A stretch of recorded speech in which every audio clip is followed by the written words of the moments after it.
جلال آل احمد کی کہانی گناہ، فارسی سے ترجمہ اجمل کمال۔ وہ ہمارے یہاں ہفتہ وار روزہ خوانی کی رات تھی۔ میں نے گھر کی چھت کو جھاڑو اور پانی سے اچھی طرح دھو کر بستر بچھا دیے تھے۔ اندھیرا چھا گیا تھا اور روزہ سننے والے آ پہنچے تھے۔ ہمارا صحن گرمیوں میں جس کے کناروں پر دیوار کے ساتھ ساتھ قالین بچھا دیے جاتے تھے اور حوض کے گرد گلدان سجا دیے جاتے تھے، اب پوری طرح بھر چکا تھا۔ میں اپنا کام ختم کر کے اندھیرے میں چھت پر بیٹھی تھی اور نیچے صحن کا نظارہ کر رہی تھی۔ گرمیوں میں جب روزہ باہر صحن میں پڑھا جاتا، میں ایسا ہی کرتی تھی۔ اس رات بھی میں دیر تک صحن کا تماشا کرتی رہی۔ میں اس طرح بیٹھی تھی کہ میرا سر اور بدن اندھیرے میں تھا۔ میں روشن صحن میں ہر ایک کو داخل ہوتے اور اپنی اپنی مخصوص جگہ بیٹھتے دیکھتی رہی۔ مجھے خوب اچھی طرح یاد ہے، ایک بڑے میاں کہ جب گریا کرتے تو معلوم ہوتا تھا ہنس رہے ہیں، آئے اور اپنی مخصوص جگہ روزہ خواں کی کرسی کے قدموں میں بیٹھ گئے۔ ان کے گریا کرنے کی آواز پر مجھے اور میری بہن کو ہمیشہ ہنسی آ جاتی تھی۔ اس پر اماں ہمیں ڈانٹتی اور اپنی ہتھیلی کی پشت دانتوں سے کاٹتے ہوئے ہمیں استغفار کرنے کو کہتی۔ ایک اور صاحب تھے جو روتے وقت اپنا چہرہ کبھی نہ چھپاتے، نہ سر جھکاتے۔ باقی سب لوگ ایسا کرتے تھے، گویا انہیں اس پر شرم آتی ہو کہ دوسرے لوگ انہیں آنسو بہاتے دیکھیں۔ یہ صاحب نہ سر نیچا کرتے اور نہ ہاتھوں سے چہرہ ڈھانپتے۔ روزہ خواں پڑھ رہا ہوتا اور یہ سامنے کی طرف دیکھتے رہتے اور آنکھوں سے آنسو بے آواز ٹھلک کر ان کے خشخشی کھچڑی داڑھی والے چہرے پر بہا کرتے۔ روزہ ختم ہوتے ہی وہ سیدھے حوض کے پاس پہنچتے اور چہرہ دھوتے، پھر گیلے چہرے کے ساتھ چائے پیتے اور چلے جاتے۔ جھاڑوں میں وہ کیا کرتے تھے مجھے معلوم نہیں، کیونکہ ان دنوں روزہ اندر پنج دری میں پڑھا جاتا، لیکن گرمیوں میں جب میں اوپر چھت سے صحن میں روزے کی بساط کو دیکھا کرتی، ایسا ہی ہوتا تھا۔ مجھے ان بڑے میاں سے کچھ لگاؤ سا ہو گیا تھا۔ جب میں اکیلی ہوتی تو ان کے رونے کی آواز سن کر مجھے ہنسی نہ آتی، لیکن جب کبھی میری وہ آفت کی پرکالہ بہن ساتھ ہوتی تو زور کا قہقہا لگا کر ہنس پڑتی اور مجھے بھی ہنسا دیتی۔ پھر اماں ناراض ہوتی۔ دوسرے صاحب کی کوئی مخصوص جگہ نہ تھی، ہر بار کسی اور جگہ بیٹھ جاتے۔ مجھے ان کا رونا اس لیے پسند تھا کہ وہ بے آواز تھا، ان کے کندھے بھی نہ کپ کپاتے، وہ سیدھے بے حرکت بیٹھے رہتے اور آنسو ان کی آنکھوں سے بہہ بہہ کر ان کی کھچڑی داڑھی میں جذب ہوتے رہتے اور اس کے اوپر بھی چہرہ گیلا دکھائی دیتا۔ اس رات وہ دوسروں کی طرح آئے اور چلے گئے۔ صحن میں سامنے کی طرف چٹائی پر بیٹھے تھے اور چہرہ میری طرف تھا۔ ہمارے صحن کے چاروں کناروں پر بچھانے کے لیے قالین کافی نہ تھے، اس لیے باقی جگہ پر چٹائیاں بچھائی جاتی۔ صحن کا پچھلا حصہ ہمیشہ کی طرح بھر چکا تھا۔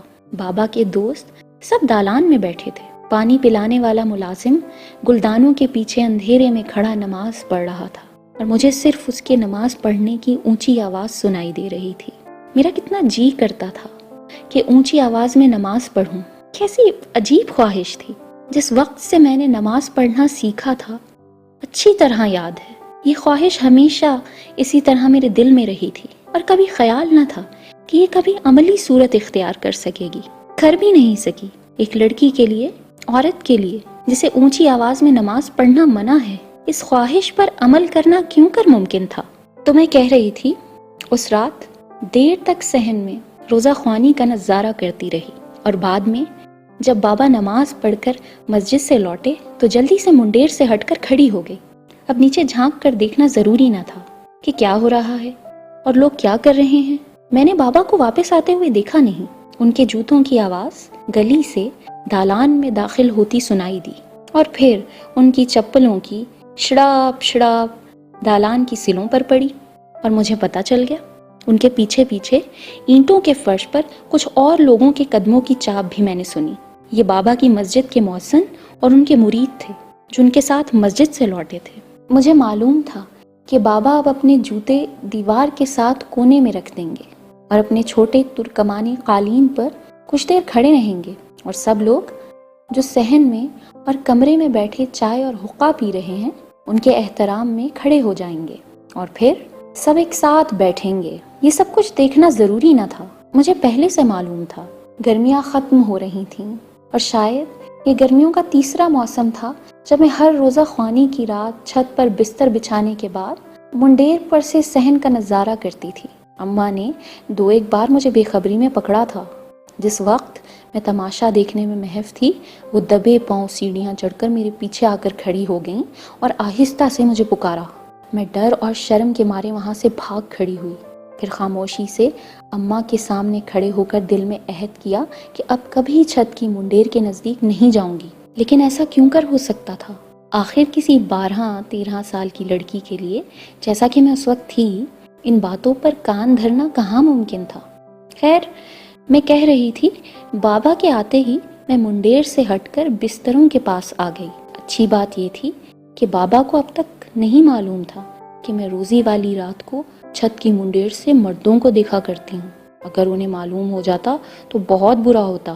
مجھے یقین تھا کہ اماں بابا سے میری چغلی نہیں کھائیں گی۔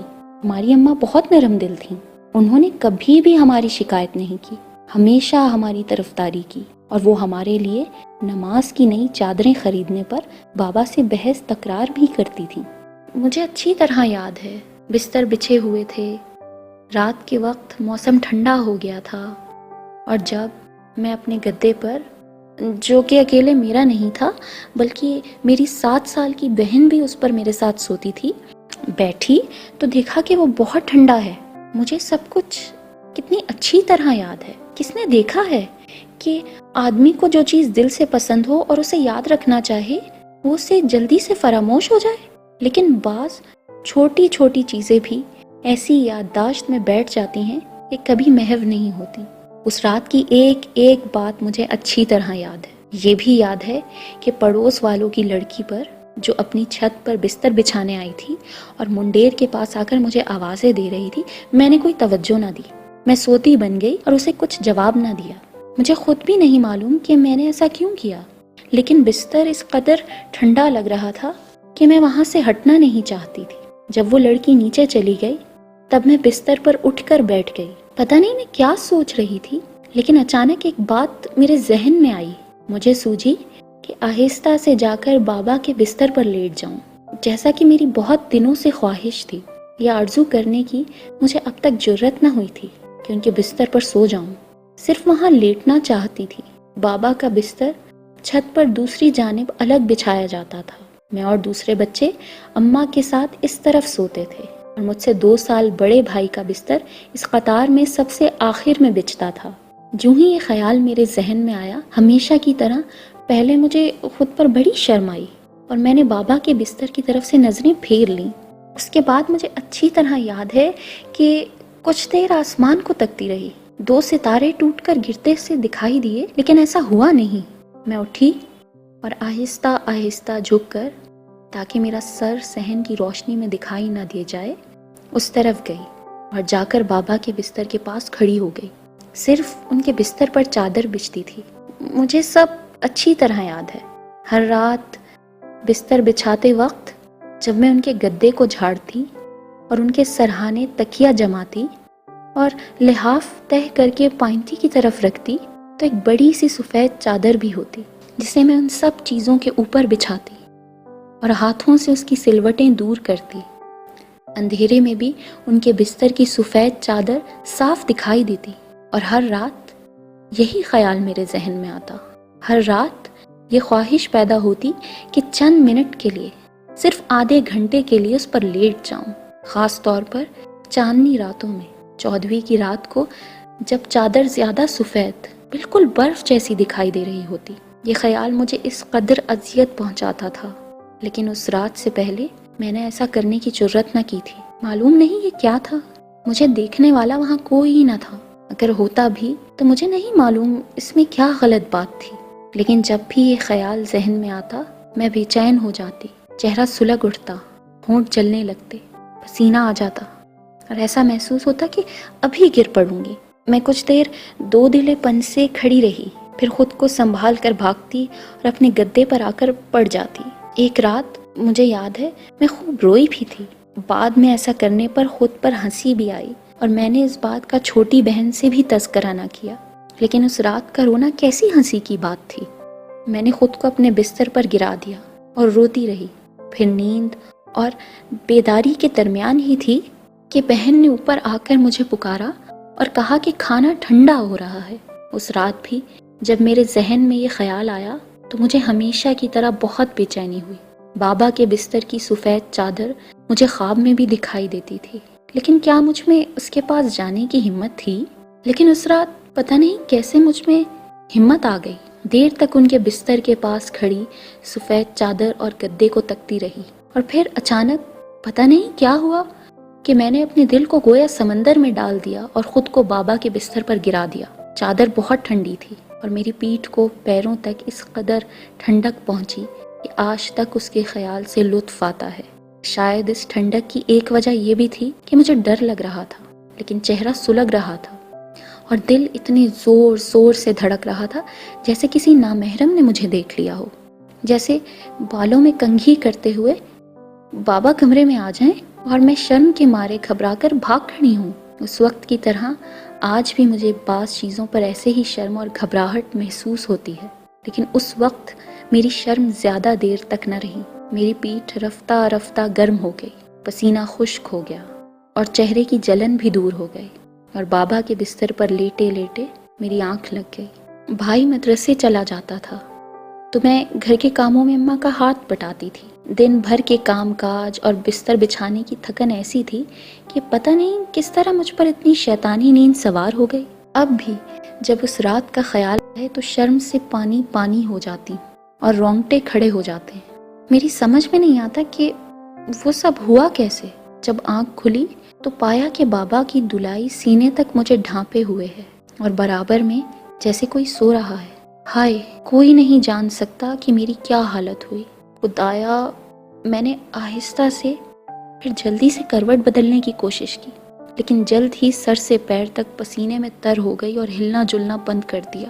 پورا بدن سلگ رہا تھا اور دانت کٹکٹا رہے تھے۔ میں نے ہولے ہولے ٹانگیں سمیٹی اور گھٹنوں کو سینے سے لگا لیا۔ بابا میری طرف پیٹھ کیے کروٹ سے لیٹے ہوئے تھے۔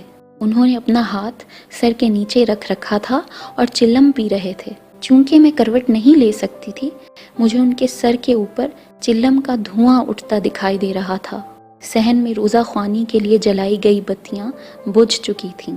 کہیں کوئی آواز نہ تھی سوائے پڑوسیوں کی چھت پر سے آتی برتنوں کی کھنکھناہٹ کے، جہاں رات کا کھانا کھایا جا رہا تھا۔ ہائے، میں کتنی گہری نیند سو رہی تھی۔ آخر میری آنکھ کس طرح لگ گئی۔ میرے دانت اب بھی بج رہے تھے اور سمجھ میں نہ آتا تھا کہ کیا کروں۔ اٹھ جاؤں، مگر اٹھوں کیسے؟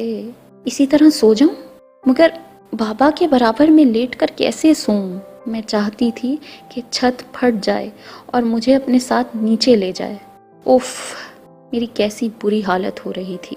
اپنی اب تک کی 40 سالہ زندگی میں مجھے پھر کبھی ایسی حالت سے دوچار نہیں ہونا پڑا۔ دل کرتا تھا کسی طرح نیست و نابود ہو جاؤں تاکہ بابا جب اس طرف کروٹ بدلیں تو میں انہیں دکھائی نہ دوں۔ دل کرتا تھا بابا کی نظروں سے بچ کر ان کی چلم کے دھوئیں کی طرح ہوا میں تحلیل ہو جاؤں اور مجھے اس بے حیائی کے ساتھ اپنے بستر پر لیٹا نہ دیکھ پائیں۔ ہائے، میری کیسی حالت ہوئی۔ ہوا رہ رہ کر میرے پسینے سے تر پیرہن سے ٹکراتی تھی اور اسے ٹھنڈا کیے دیتی تھی، لیکن مجھ میں اپنی جگہ سے جنبش کرنے کی ہمت کہاں تھی۔ اسی طرح ساکت پڑی رہی، نہ چت اور نہ کروٹ کے بل۔ گھٹنے اسی طرح سینے سے لگے ہوئے تھے اور بابا اسی طرح میری طرف پیٹھ کیے چلم پی رہے تھے۔ کبھی کبھی جب میں اس رات کے بارے میں سوچتی ہوں تو خیال آتا ہے کہ اگر بابا نے آخرکار بات نہ کی ہوتی تو میں کیا کرتی؟ مجھ میں کچھ بھی تو کرنے کی سکت نہ تھی، اور یقیناً صبح تک اسی حالت میں پڑے پڑے سردی سے یا ڈر اور شرم سے اکڑ کر رہ جاتی۔ لیکن آخرکار بابا نے بات شروع کی، اور وہ بھی اس طرح کہ چلم کا سرا منہ میں تھا اور آواز دانتوں میں سے ہو کر نکل رہی تھی۔ بولے، بیٹی نماز پڑھ لی؟ میں نے نماز نہیں پڑھی تھی۔ سرے شام اوپر چھت پر آنے کے بعد سے نیچے گئی ہی نہیں تھی، لیکن اگر نماز پڑھ بھی چکی ہوتی تو بابا کے سوال کے جواب میں جھوٹ بول دیتی اور کہتی کہ نہیں پڑھی۔